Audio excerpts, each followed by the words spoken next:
children were 6 and 8 years old, my husband and I decided to take them on a river cruise down the Danube River. It started in Munich, Germany, and ended in Budapest, Hungary. And the purpose of our trip was to go and experience the Christmas markets. Now, my favorite Christmas market was in Vienna. It was like stepping into a Christmas movie. The Christmas lights twinkled, the hymns played in the background, and we were freezing cold. So I did what any good mom would do. I found a way to warm up my family so that I could buy more ornaments. So I bought hot chocolate for the kids. My husband and I enjoyed the mulled cider called Glühwein. And I bought 4 of the most amazing hot sausages that came in this warm, crusty bread. It was perfect. So as we were enjoying our snack, I looked over and my son was missing. So I kind of looked around and there he was playing with another little boy, who I could only assume was a local because he didn't speak any English. So I watched as the 2 boys exchanged their awkward smiles and tried to communicate, and it just wasn't going the way either of them had planned.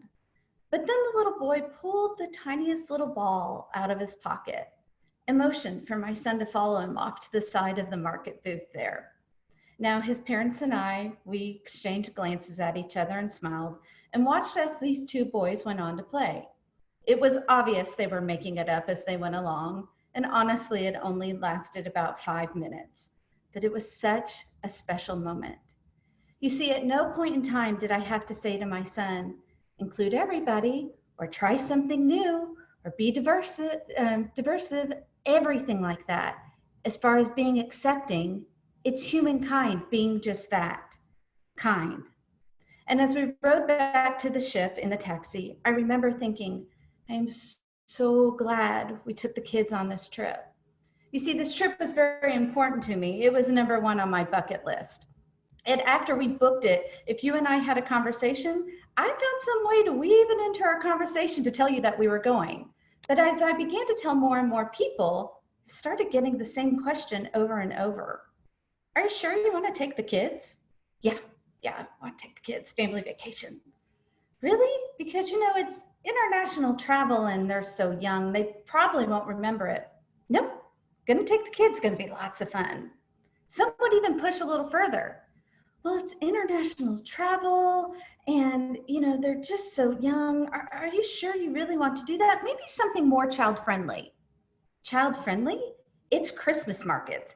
How much more child-friendly can you get than Christmas? I'm very excited. Don't you see that? But as I became a travel advisor, I've seen this more and more. Family travel just isn't that common as what I thought it was going to be.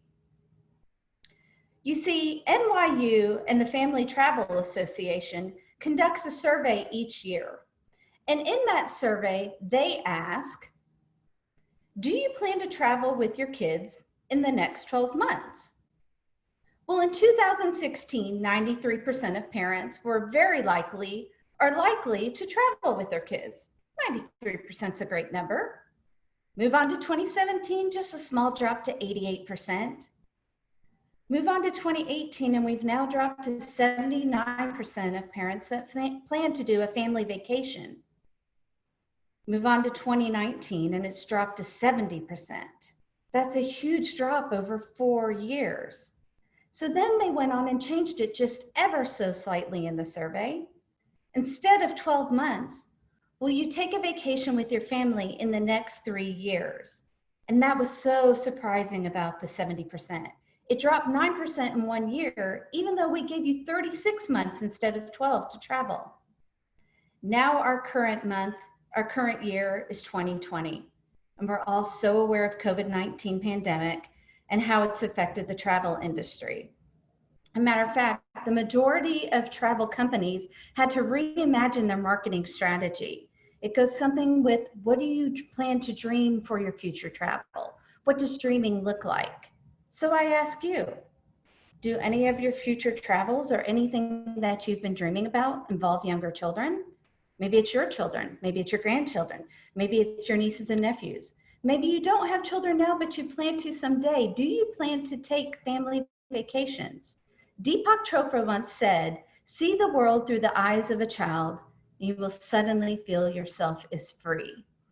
You see, you're taking the child and putting them in this new environment. You're giving their mind the opportunity to expand, to grow.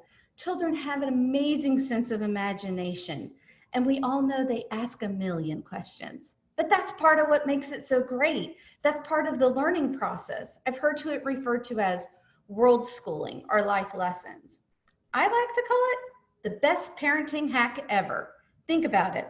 Go on a wonderful trip, take your children, come back with more well-rounded children. Sounds like a great plan, right? I mean, you have this finite amount of time that children are willing to accept new things without questioning every single thing and starting to doubt themselves. And when they're young, this happens in the most natural way. So I want to highlight 5 ways that you are able to take your children on a vacation and travel and give them a life that they've never had before. What are the 5 things that it teaches them?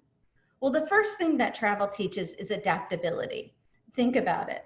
Flights get delayed, baggage gets lost, you're sleeping in a new place, you're eating new things, you're having to find new ways to communicate. We're taking you out of the comfort of home and making you adapt in that situation. And as the adults, the kids are watching you.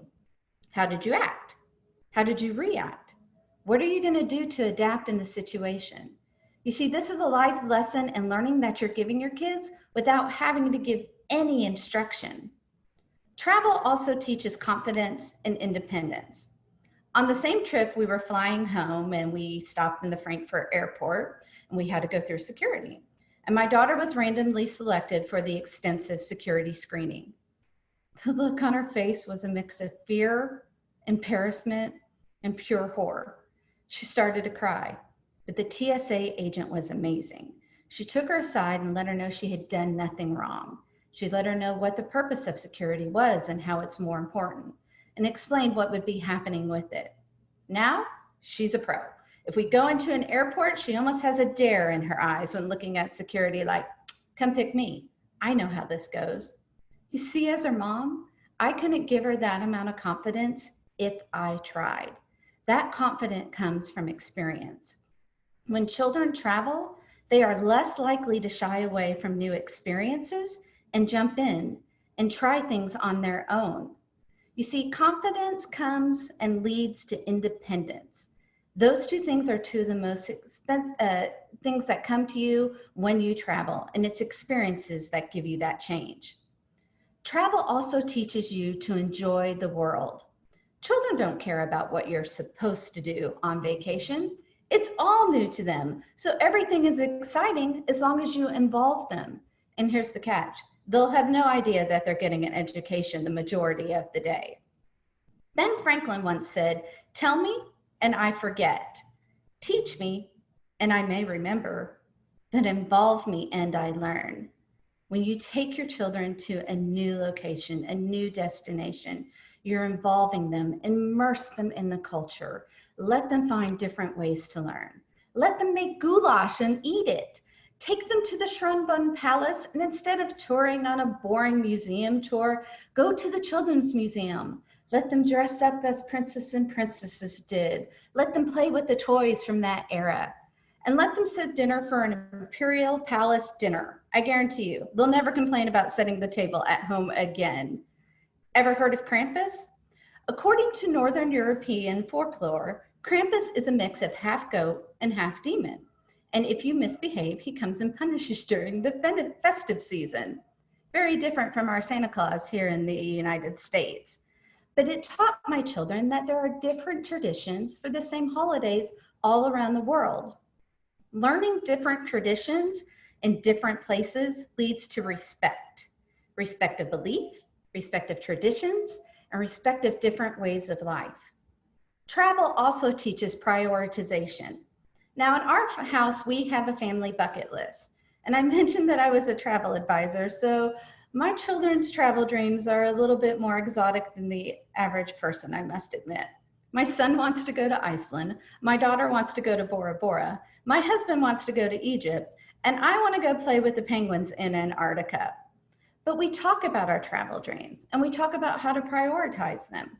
How much does it cost? What's the best time of year to go? What are the activities that the entire family can do? So they begin to prioritize which trip to take, when to take it, and how we'll come to that conclusion as a family. And here's another side parenting hack for those of you with teenagers.